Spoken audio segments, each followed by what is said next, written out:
Welcome to the Heart of a Viking. This channel offers elementary art lessons taught by Mrs. Minto from the Cape Henlopen School District in Delaware.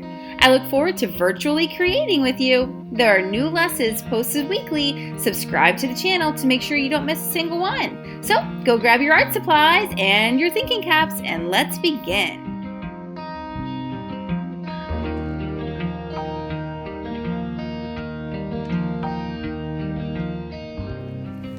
Hey artists, hello, and I'm so glad to see you back here at the Heart of a Viking. So today we're going to be making the stop motion video inspired by the state that you are researching with your classroom teachers. So if you're watching this at a different time and you're not currently researching a state, no problem. You can still participate in all of this, just you get to pick the state that you want to focus on. So in any case, you're going to pick a state in America. Okay, so I'm going to start at the top, of course, with writing my name. This planning paper is going to help us get our stop motion video planned out perfectly. It's like using a graphic organizer whenever you're writing a story. So this, instead of writing a story, we're going to end up with a short video, a short little motion video that looks like a movie. Okay, so the state that I am choosing, I'm going to pick Pennsylvania. That's the state that I am researching and I'm most familiar with, so that's why I picked that one. And the land in that state. So if you're not sure what the land looks like, and by land I mean what does the, if it is mountains or desert or ocean or hilly, what does it look like in that state? And if you're not sure, you can use Google and just type in land in Pennsylvania or land in North Dakota, and it'll give you lots of pictures and you can pick the one that you like. So I'm gonna pick hills/mountains. So something that's a little bit hilly and not totally flat. Okay, so now the next step. Draw a very simple picture of the landscape in your state below. Start by dividing your space in half using a horizon line. You can use Google Images again and do a search for something like the landscape of New Mexico or landscape of Oregon. Don't forget to make a screenshot of your landscape that you like. That way you can come back to it later, okay? So my first landscape is going to be inspired by this picture here. And this line that I drew is going to be my horizon line. So everything above or on this line is things that are super duper far away or in the sky. Everything that's below this line are things that are much closer to me. So for this hilly, mountainy sort of landscape, I'm going to start by drawing my hills. Okay, so the land in my picture needs my horizon line in my picture needs to be erased on the right side because the landforms that are over here, there's like a hill with lots of evergreen trees. It kind of covers that horizon line. I see it start on the horizon line here, but then the mountains sort of shoot up. So I needed to erase that part of the horizon line. Not everybody will need to do that. It just depends on your photograph that you're looking at. So down here, it's going to be lots of tall grass. So just very quickly, I'm going to sketch in some texture that will show that this is grass. I can even label it grass. I'm gonna write tall grass here. Then behind it, it's shorter grass, almost like this is a spot where people mow the grass. It looks way shorter, and it could be that, or it could be that it's just so much further away that it appears to be shorter. So I'm gonna write in here short grass. And you do not have to label yours. This is just like a little thing that I like to do because I'm not gonna color it. So it's just something I like to do to remind myself what I'm looking at. And then in this space are gonna be my evergreen trees. So I will just draw a few for this example. Here, this little sketch. But in real life, whenever I go to do this for my final piece of artwork, I will make lots and lots and lots of evergreen trees. Okay, and then back here are more evergreen tree covered hills. Problem is, so far away, hard to see them. So I'm basically just doing like little scribbles here that look like texture that could be the trees that are super, super far away. And then in the sky, maybe just a couple of short, flat clouds. It's a beautiful day in Pennsylvania in this picture. Okay, That's great. Now, this second box here says landscape option 2, but it's optional. So the word optional here means you can do it if you want, but you don't have to. If you already love this so much, there's no reason to do a second one. But if you're not loving this, maybe it was hard for you to draw, or maybe it was too simple or too complicated, forget it and draw a second one. That way you don't have to erase. That's why I put 2 here for you, so you wouldn't have to erase so much. So I'm gonna stick with this one. I'm really liking this one, so I'm gonna stick with that one. Okay, next thing to research. What is an animal that lives in your state in that landscape? This animal will be sculpted using Model Magic, which is a clay-like material. I'm going to list the animal on the line and then draw a sketch of that animal.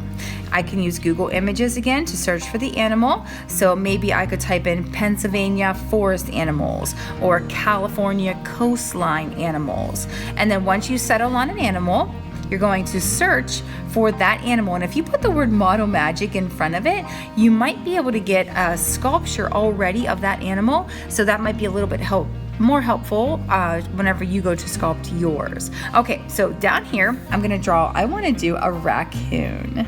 I like to draw really, really lightly at first so that when I'm erasing, it erases really clean and easily. And then when I finally like the shapes that I have, then they seem to fit and look perfect, then I am able to erase them and fix them up. Okay, all right, there's my little raccoon. And just like above here, there's an option to do a second animal. Now, this is actually a different option than up here. This one could be an option where you might have a story that the 2 animals have a conflict. Maybe they both want to live in the same little hidey hole, or maybe the raccoon steals the food that the cardinal was eating. So maybe you do want to have 2 different animals just to create the conflict in your little stop motion movie, or maybe you just want him to be the superstar. So I'm just gonna go with my raccoon as my superstar. So now what I'm gonna do is I'm gonna start creating my landscape and my raccoon. My landscape is going to be a drawing on a white piece of paper, and I'll show you how to do that in a moment.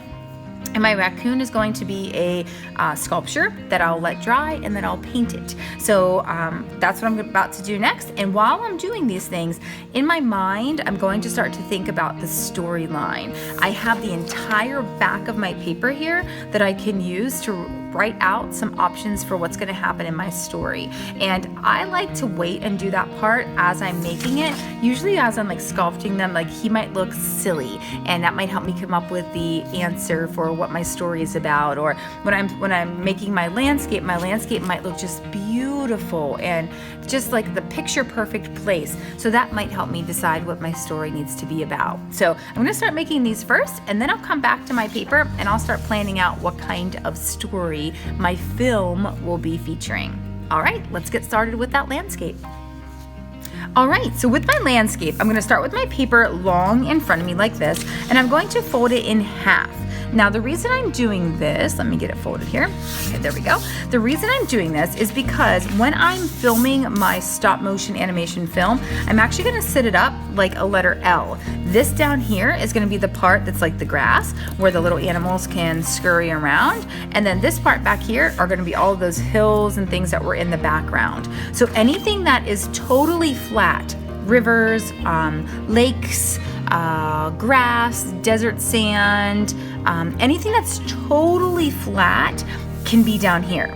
But if it's an object that normally stands up off of the earth, like a tree or plants or bushes or other animals, or mountains, then they need to be on this line or above them. Okay, so watch me do mine, and then as soon as you think you have an idea about how to translate this picture onto here, then you start with me. I'm going to use my original horizon line as this line right here. All right, so here I go.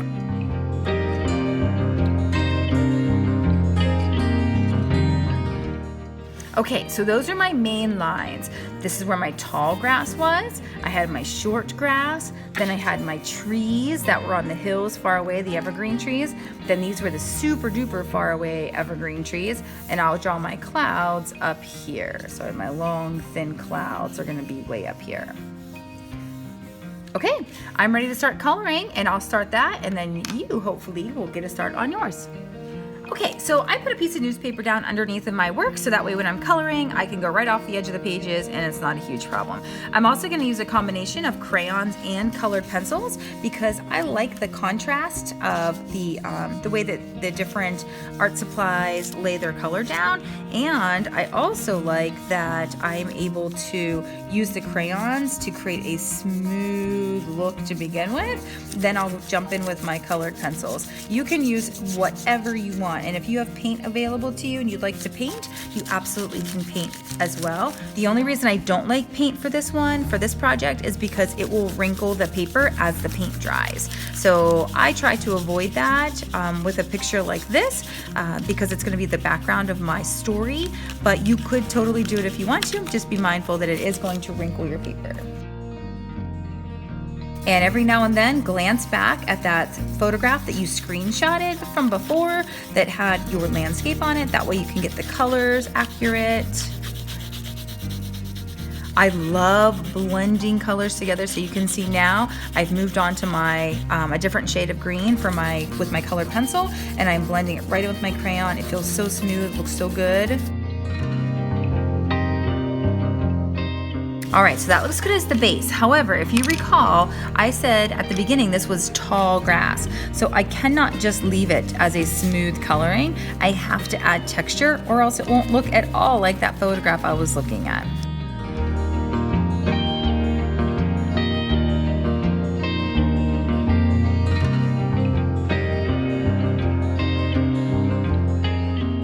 Okay, so now I'm gonna move to the next layer of land, and the next layer of land, oddly, is more of a brownish green. So I'm gonna start in with this shade, and it's a lot smoother, so I will not go back and add all of that texture like I did this time.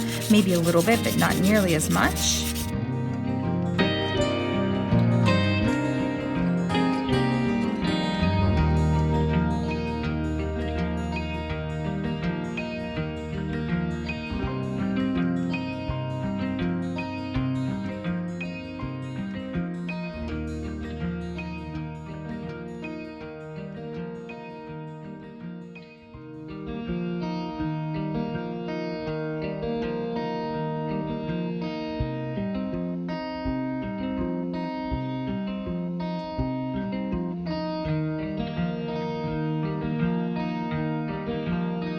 Okay, artists, I think my landscape is all finished. So I'm going to clean up this and then I'm going to come back and we'll sculpt my animal, which is a raccoon. Okay, artists, welcome back. So Model Magic comes in lots of different forms. The one that I have here is a 1 ounce package. They come single wrapped like this because I buy them for school, and they come in lots of like little packs like this. However, you can buy them at places like Walmart and Michael's and other craft stores, and they can come in like a tub. You can even get them in colors. I always buy white for us here at school because it's easier for us, and then we get to paint them too. So for us at school, we have white, but you can definitely use whatever kind you have available to you. All right, so I'm gonna use some white Model Magic here. I'm going to sculpt my raccoon. Okay, so here's my little 1 ounce pouch. So I know that I'm making a raccoon, and I know that my raccoon is going to need to have several parts of his body, but his body's pretty much all the same color. So I'm gonna leave this just as white, just like this, and I'm going to start sculpting. So to make my little raccoon's body, I'm gonna pull off a chunk. I can always add more or take some away. If you've never played with Model Magic before, kind of like a Play-Doh idea, and it sticks to itself. So if you need to stick something on, it totally sticks to itself. However, you do need to make sure you really adhere it if you are trying to stick it on for permanently. All right, so here's my little raccoon body. Now for my raccoon body, I need it to be wider at the back, thinner at the front, like my picture that I drew here. There we go. Okay, kind of has a big bottom back here. Cute. Okay, and then I need my head. Oopsie, there we go. So I'm wearing a fuzzy sweater today, and my Model Magic just touched my sweater. It made me think Model Magic is kind of like a dust collector. So now there are fibers from my sweater in my Model Magic. So you want to be careful when you're using your Model Magic. Don't drop it on the floor. It'll pick up dust or crumbs or whatever happens to be on the floor where you're working. Here at school, it tends to be dust and mud. So we try not to drop it because we don't want dust and mud all over our Model Magic. Okay, so when I attach the head, I just kind of push it on here. Push it, push it, push it. There we go. And I do it several times, and I really try to make sure that it's really attached. I can even give it a little tug, make sure it doesn't pop right off. That looks pretty good. All right, and then I keep working it, making sure that it is how I want it to be. Kind of lost that little, I had sort of like a little dip in the back here. So while I was working on the head, I kind of lost this back part. So let me just fix that back up. There we go. Okay, so I know his nose is gonna go right here on the end, so I'm gonna go right ahead and roll out just between my fingers here a cute little nose, because it's always fun to do that. There we go. All right, so now I'm gonna start working on his tail and his legs. I think I'll do his legs first, and then I'll do his tail. So I know that I want 4 legs, and I know that the back legs on a raccoon are bigger than the front legs, more muscular, I guess. So I'm gonna make 2 pieces that are about the same size. And nope, Mrs. Minto, that one's too big. Okay, so those will be the back legs, and then 2 pieces that are maybe a little bit smaller than those, that could be for the front legs. So the rule here with the legs is you don't want them to be too thin. If they are too thin, then there is a good chance that it won't support the sculpture once it's all finished. So shorter and chubbier is better. Even if that's not like totally realistic to your animal, you might still want to go shorter and chubbier. Okay, so for my little raccoon here, I'm making his, this is the part where it attaches to his body, and then this is gonna be his flat little foot here at the bottom. Normally he'd have like little foot, like little creases here, so I'm going to use my fingernail to make his little toenails. There we go. That looks good. All right, so let me just, I want to thin this out a little bit right here. Again, not too thin though, because I want it to be able to support him. It's going to stand up just like that. All right, before I attach this one, I'm going to go ahead and make the second one so that I can compare them before I attach them. All right, looks like those look pretty good. All right, so I'm going to go ahead and press them on the back of his body back here. And I think I'll work on this upside down so that I don't put pressure on the feet right yet. Okay, and then I'll do the same thing I kind of did with the head, where I just press on them, not really hard because I will squish it flat, but I press on it, you know, to make it stick. Hard enough to make it stick, but not so hard that I'm gonna flatten everything out. And then I'm gonna go ahead and tap it on the table just a quick second to make these flat, so that when it's time for him to stand up, that I know that those bottoms of his feet are going to be flat, and they will support him. And check it from both sides to make sure both feet are doing the same thing. This is a slow process. Take your time. I know I speed up my videos a lot, so it makes it look like I do things super fast, but I don't. Projects take long amounts of time. This project at school, it would take a full 45 minutes for the sculpture, full like 1 whole class for the sculpture, and then we'd let it dry overnight. The next day we'd come back and paint it. So that's kind of the time frame that I'm working on here with this one too.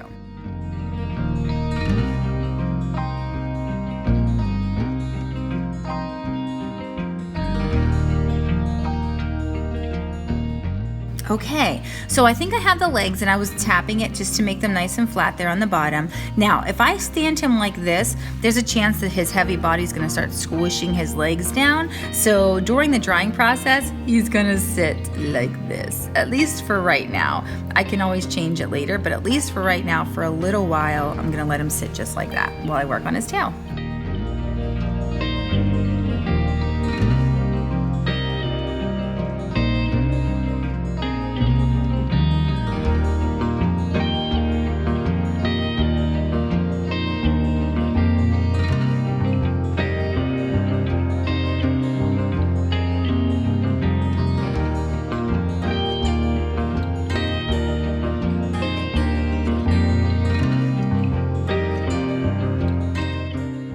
All right, so I think I'm done with my sculpture for today. I think what needs to be done now is he needs to just dry, and then tomorrow I can finish him up all the details with paint. So as of today, I need to find a way to let him dry that's not gonna ruin his little legs and squish them down, and that's gonna keep him nice and how he is. So in your space, wherever you're working, you need to find some place to put him. I often use the empty wrapper as a support. So maybe you could find a way that you could like put him like that so that all the weight isn't on his feet to dry. Or maybe you want to let yours dry upside down. I'm just a little bit worried about his ears if I let him dry upside down. You could let him dry on his side. Unless you're worried about his little feet getting crushed underneath of there. So find a good spot in your space where you can let him dry and it won't ruin what you've done today. Tomorrow when we come back to him, he'll be a little bit more solid, and then after a few days, he'll be even more solid. So he takes a little while to dry out. I have a stapler right here, and I think, let's see, will he fit across? Oh no, I was hoping he'd fit right across there. How about a glue stick, Mrs. Smith? That is my solution. That's it, perfect, because that supports his tummy but doesn't mess up his legs, and it allows him to dry without getting those little feet crushed. Oh, that is perfect. So my little guy is gonna dry just like that. All right, I will see you back here next time to check out painting him, and then we'll start talking about stop motion animation filmmaking. Hey artists, we are back today to paint our sculpture. So my little friend here is mostly dry. Now this Model Magic takes longer to dry out than just overnight, but it was a good start for him, so I can go ahead and paint him today. He's dry enough to paint. Now a couple of things that happen with our Model Magic as it dries. One is you start to notice if your connections weren't solid enough. So I'm looking at his tail. His tail looks pretty good. It's not gonna fall off. His legs, I'm just shaking them gently. If I shake them hard, of course they're gonna pop off, but I'm just shaking them gently. Looks pretty good. His little ears, little nose. Okay, I think I did an okay job. I am a little worried about the tail on the bottom half here. It's a little separated, but we'll see how things go. But the good news about Model Magic is if something does fall off, you can just totally glue it back on. I often use white glue like Elmer's glue, but hot glue works too. So you can totally glue it back on if something does fall off, and that happens quite often. All right, so I'm gonna go ahead and start painting my little guy here. I'm going to use acrylic paint. Acrylic paint is better for when working on a little guy like on Model Magic like this. Tempera paint works fine as well. And even the water-based paints like watercolor paints. You know what else? You can even use markers. I often use Sharpie markers when working on my Model Magic, especially if I have not enough time. Like if I'm short on time, I might use Sharpies to paint my Model Magic.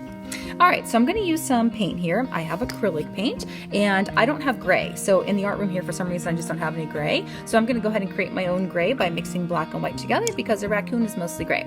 I'm gonna use as small of a paintbrush as I possibly can find, and I'm also going to use a sponge here to soak the water out of my brush. So after I rinse, I'm gonna scrape it, get the water to dribble off, and then I'm going to press down with my paintbrush. And as I press down gently, the sponge is going to suck out the water from my brush so that my paints are more vibrant.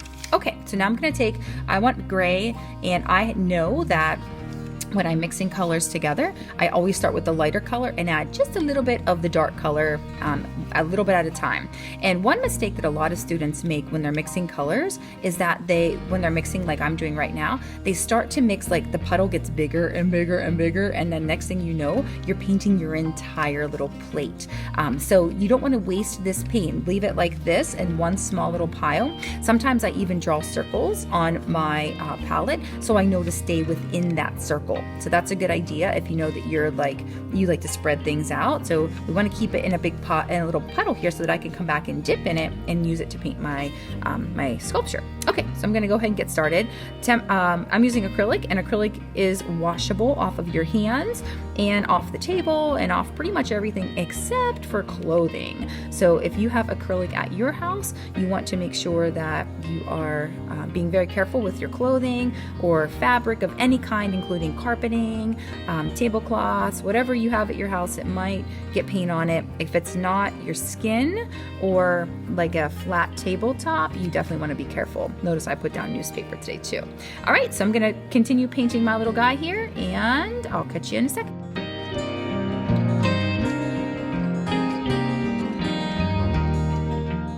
All right, artists, it's happened. My ear has fallen off. So obviously I'm not going to get rid of that. I'm going to put it right there. I'm gonna leave a little white spot on my sculpture so that I know where to glue it back to, but it is totally not a problem. That is a non-issue. It's just a little hiccup in our progress here. So don't worry about it. If that happens to you, save it, paint it, let it dry, and then as soon as it's dry, we'll just glue it back on as if nothing happened.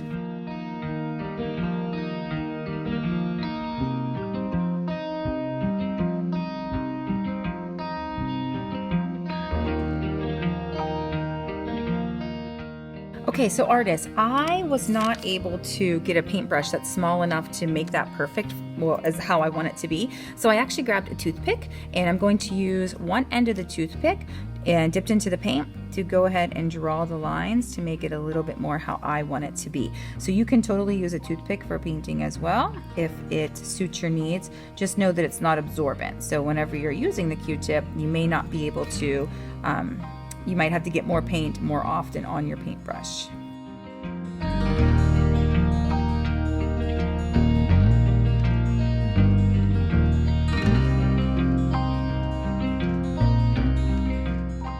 Okay, my little guy's looking really good. So now I'm just gonna let him dry a little bit. I'll reattach that little ear that fell off, and then we are on to actually filming our stop motion video.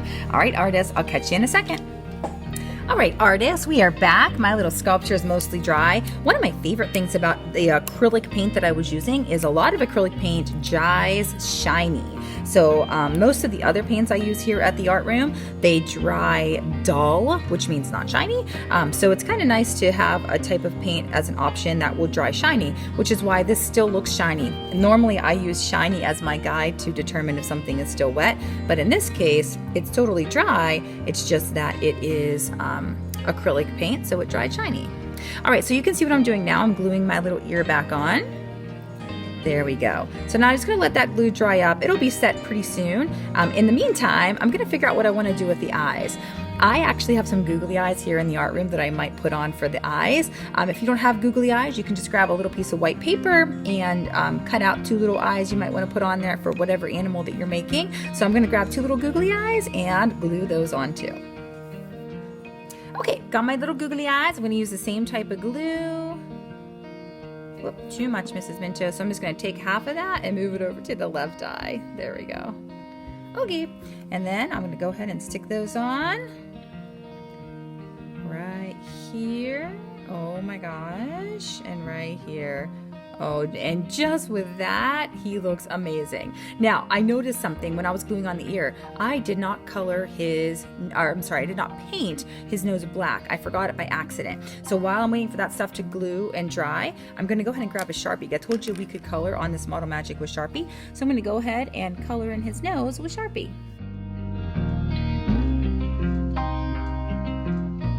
All right, that's that. Okay, so I'm just gonna let all of that glue dry up just a little bit, and then we'll be ready to film. Oh my gosh. In addition to that, while this is drying, if you want anything else in your video, for example, if you want him to be getting into like a little trash can, and you happen to have like a small little trash can, like Lego size stuff, and I wanna bring in that little trash can to have in my scene, then that's fantastic. Or if you have like, again, like Lego size little person, and you want that to be in the scene with him, fantastic. If you have tiny little stuffed animals like the Shopkins, those little cute little toys that are animals and foods and stuff with cute eyes, you can totally bring those in too. So while this guy's drying up, if you have anything else you want to gather to be in the scene with him, fantastic. Otherwise, I'll see you in a second to do our filming.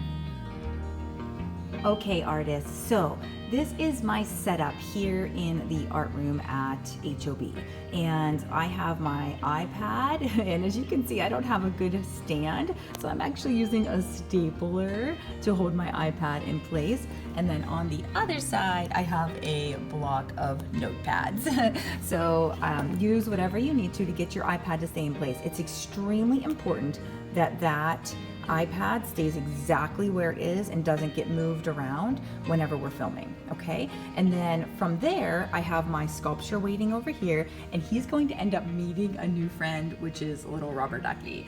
So I have that all set up. Now remember, I told you on the back of your planning page, you are more than welcome to come up with some sort of storyline, kind of like a graphic organizer in a way, except for instead of writing a story, you'll be acting it out through your stop motion film. So I'm going to go ahead and get started with my film. Now the way this works is, let me close out my app. I already have my app open, but I'll close it out so I can show you what I'm using. So I'm using Stop Motion Studio. That can be downloaded, a free app.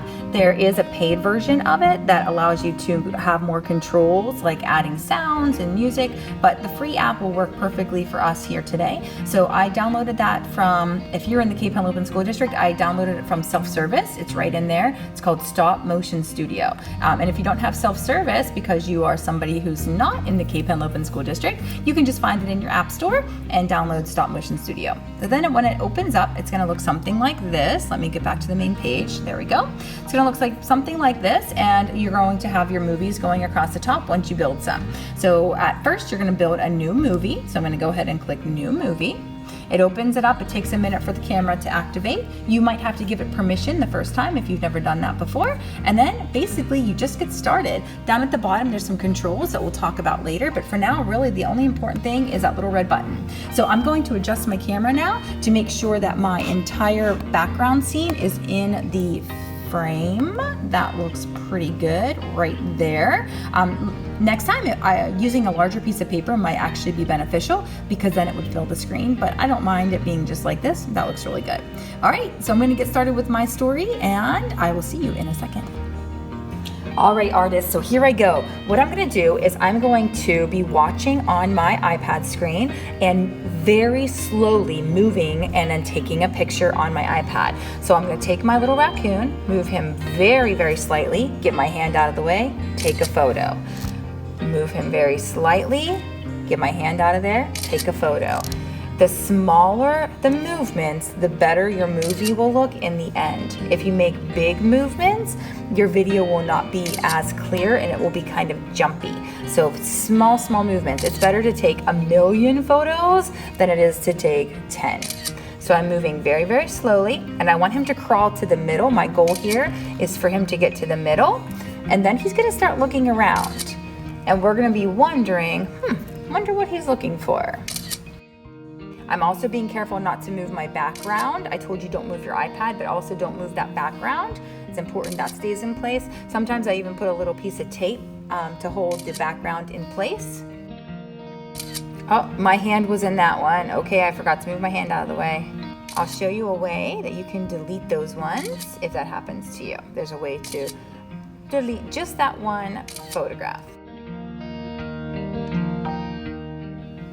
Okay, so now I'm going to show you how to watch the movie. So after you filmed a lot of frames, I took 92 frames. Now one of them had my hand in it. Let me scroll back here and find, I'm just looking for the photo with my hand in it.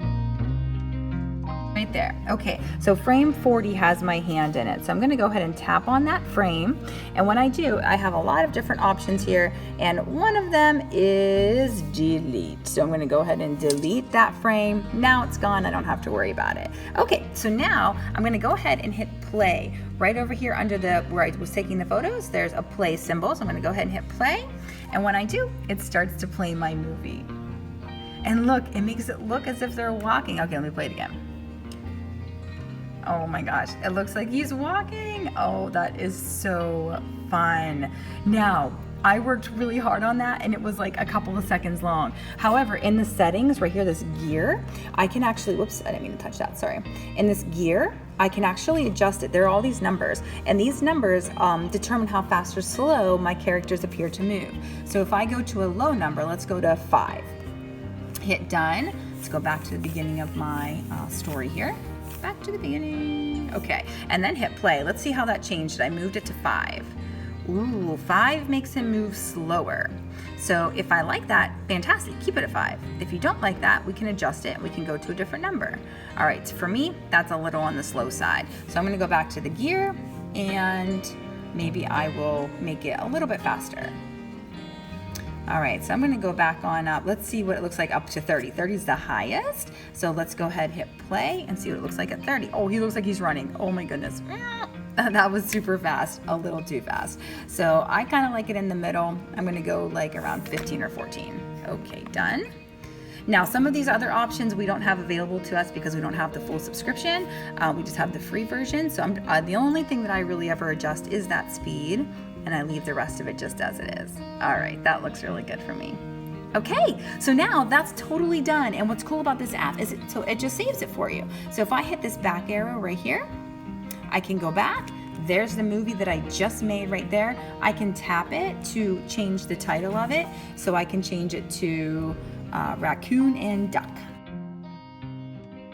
So now I have my Raccoon and Duck, and I have any other movie that I made as well. So you can do the same thing. You can make as many movies as you want. You can create videos out of your Legos or your Shopkins or any other small toys that you have. And I hope you have a great time doing this because making these movies really is super duper fun and it really is entertaining, and I just love it. So I hope you have a great rest of your day. Make lots of stop motion videos, upload them to your Artsonia account because you can. You can put videos on Artsonia. Yes, you can. So go ahead and do that, and I will see you back here next time at the Heart of a Viking.